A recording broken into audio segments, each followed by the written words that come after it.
people who are really helping the church to move and to find its rhythm through a book called All Hands In, Drumming the Biblical Narrative. Mark Burrows and Brian Hehn have created a resource that is so user-friendly, that's exciting, and that can be a wonderful intergenerational activity. Thanks for being on with me. Mark Burrows, give a wave. Brian Hehn, give a wave. Yay! So tell me, Brian, Yes.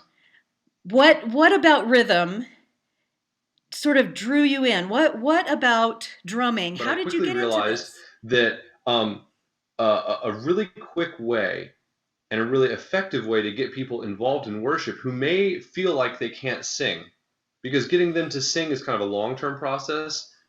They will do rhythms, and they can Right? have fun with rhythm, and you can create it in the moment and just get people immediately moving with their bodies. And I just found that to be a really engaging thing to incorporate in worship, and so I kept doing it more and more. A lot of that style of worship is very verbal, and it's very oral. And so that's kind of abstract for kids. And there's a lot of abstract concepts that kids are really having a hard time dealing with. So even if we use words that are age appropriate for the kids we have with us, some of the concepts are really tricky. And so if we're using this kind of ephemeral, just verbal, it can go like this. And rhythm is just another way to make the word, the capital W, the word, accessible.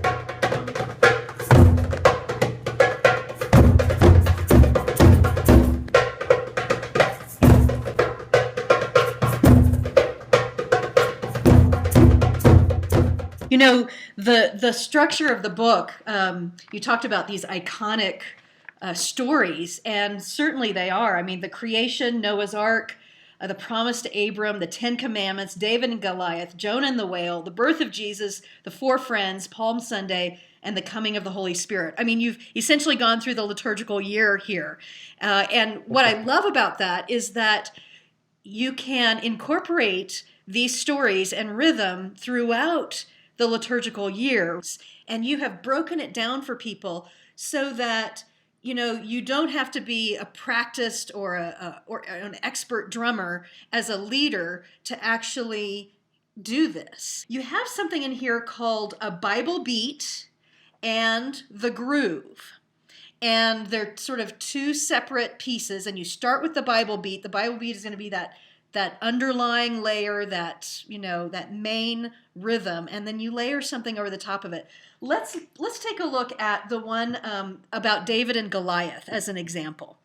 All right, so the David and Goliath Bible beat, the words are David was the underdog.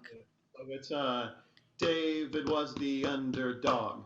David was the underdog. And then you find complementary rhythms with complementary different sound colors or different instruments that are playing their own steady rhythm, also with text that relates to the Bible or the Bible story. The instruments that we suggest, and I think, Mark, you wrote this in the intro of the book, they're just suggestions. Right. So if you don't have a tambourine or if you don't have congas, then use something else, and just find something that you can play the rhythm clearly on. Thank you for making it so clear and so doable. I mean, so doable. Any church, no matter the size, no matter what your age can